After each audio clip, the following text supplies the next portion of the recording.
What I eat in a day in a calorie deficit, and beshies, hindi na po ako nagtatrack ng fasting. I listen to my body on what and when I want to eat as long as I am within my calories. Lose it ang gamit ko na to track my calories within the day. And for our first meal, we're having white rice, ginataang kalabasa na may sitaw and papaya, and we have here shrimp. Nagdagdag pa ako ng rice and shrimp dyan, beshies, hindi ko lang siya naisama sa video. For our fruit of choice naman, since kakagaling ko lang sa sakit, we're having orange. And pumunta kami sa Dali, beshies, and nakita ko itong almond milk chocolate. It's so good, beshies. 50 pesos lang to, or around 49 pesos. Tapos yung 3 pieces niyan, nasa 68 calories lang.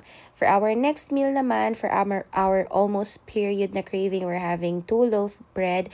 And ito pala yung isa sa mga freebies sa run ko nung weekend. So we have here milk tea chocolate na flavor. Pero hindi ko to naubos, beshies. And then we have here chips.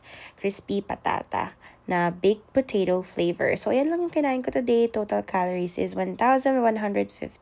Thank you for watching and see you tomorrow. Bye!